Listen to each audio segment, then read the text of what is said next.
If you look at our closest genetic relative to human beings, it would be the chimpanzee. We share like 98+% identical DNA. We are smarter than a chimpanzee. So let's invent a measure of intelligence that make humans unique. Let's say intelligence is your ability to like compose poetry, symphonies, do art, math, and science, let's say, okay? Let's make that as the arbitrary definition of intelligence for the moment. Chimps can't do any of that.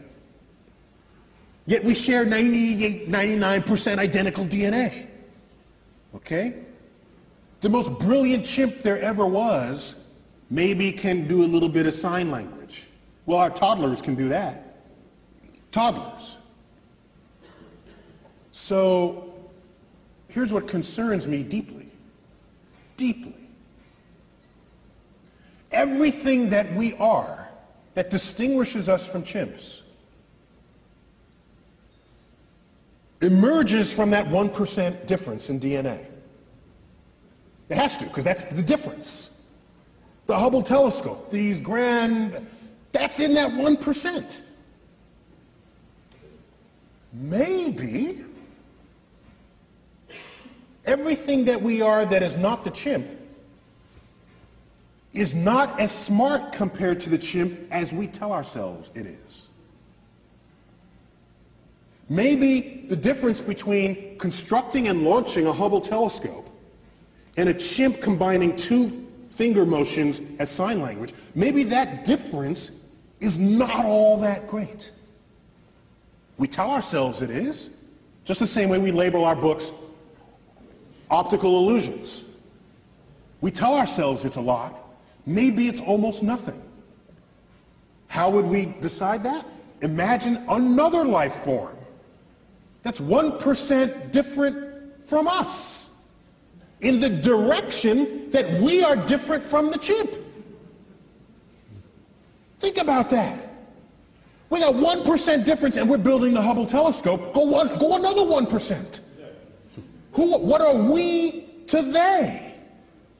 We would be drooling, blithering idiots in their presence. That's what we would be.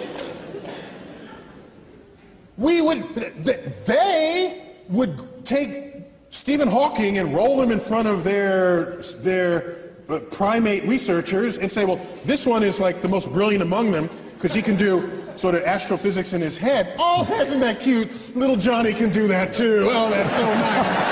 Oh, in fact, Johnny just did that. Let me get it. It's on the refrigerator door. Here he is. He did it in his elementary school class. Think about how smart they would be. Quantum mechanics would be intuitive to their toddlers. Whole symphonies would be written by their children and, like I said, just put up on the refrigerator door the way our pasta collages are on our refrigerator doors.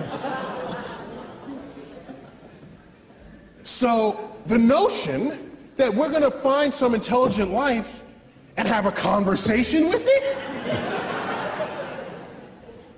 When was the last time you stopped to have a conversation with a worm?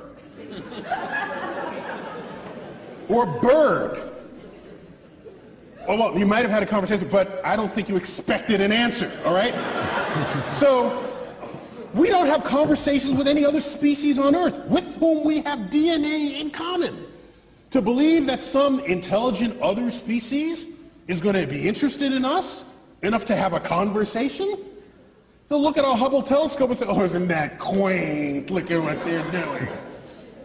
So I lay awake at nights wondering whether simply we as a species are simply too stupid to figure out the universe that we're investigating.